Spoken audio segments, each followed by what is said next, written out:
নমস্কার বন্ধুরা, কেমন আছেন সবাই? আশা করি সবাই ভালো আছেন, আমিও ভালো আছি। আজকে আমি তৈরি করব লেবুর আইসক্রিম। আর এই লেবুর আইসক্রিমটা খুবই সহজে আমরা বাড়িতে তৈরি করতে পারবো, অল্প উপকরণে, মাত্র 2-3টা উপকরণে।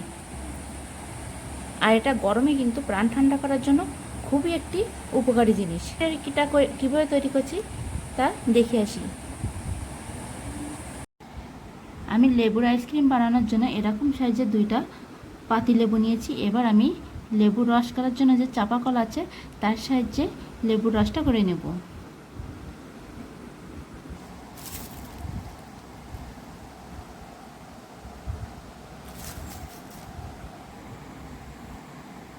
এদিকে আমি একটা পাত্রে চিনি নিয়েছি।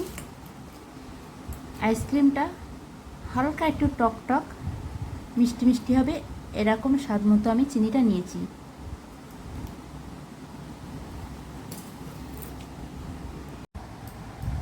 এবার আমি দিয়ে দেবো পিওর জল।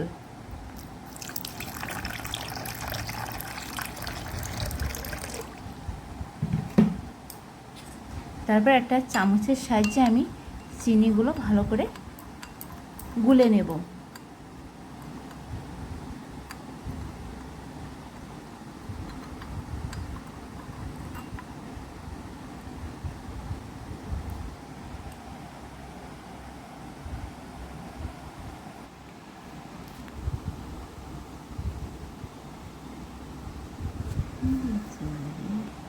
চিনি জলের সাথে ভালো করে মিশে গিয়েছে। আর এদিকে যে লেবু রসটা করে রাখছি সেটা এবার আমি চিনির জলের ভিতরে দিয়ে দেব, দিয়ে আবার একটু ভালো করে মিশিয়ে দেব।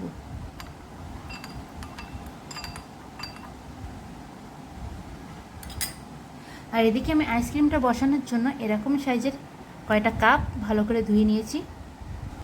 তারপরে আমি আস্তে আস্তে চিনি ও লেবু মিশ্রিত জলগুলো আমি কাপের ভিতরে দিয়ে দেব।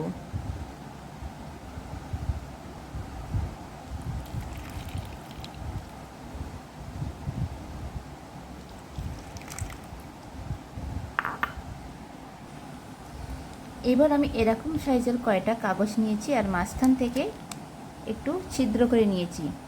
তারপর একটা করে কাপের মুখে আমি কাগজগুলো দিয়ে দেব।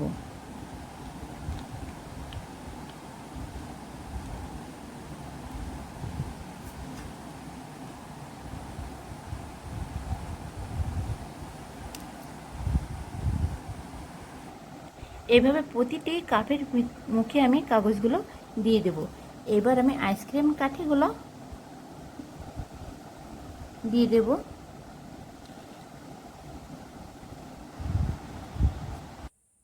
সবগুলো কাঠি আমি দিয়ে দিয়েছি। এবার আমি ফ্রিজে ডিপে এটা 5 থেকে 6 ঘন্টা রেখে দেব। তাহলে কিন্তু আমার আইসক্রিমটা ভালোভাবে জমে যাবে। এইভাবে ইজিভাবে আমরা বাড়িতে কিন্তু খুবই অল্প উপকরণে আইসক্রিম তৈরি করে খেতে পারি এই গরমের দিনে।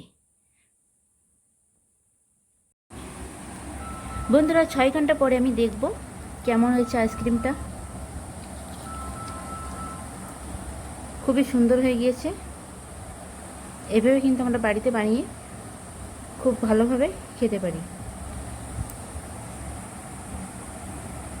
বন্ধুরা, আমার ভিডিওটি যদি ভালো লেগে থাকে তাহলে আমার চ্যানেলটা সাবস্ক্রাইব করবেন, নতুন নতুন ভিডিও পেতে পাশে থাকবেন, আর লাইক কমেন্ট করতে ভুলবেন না। Thank you.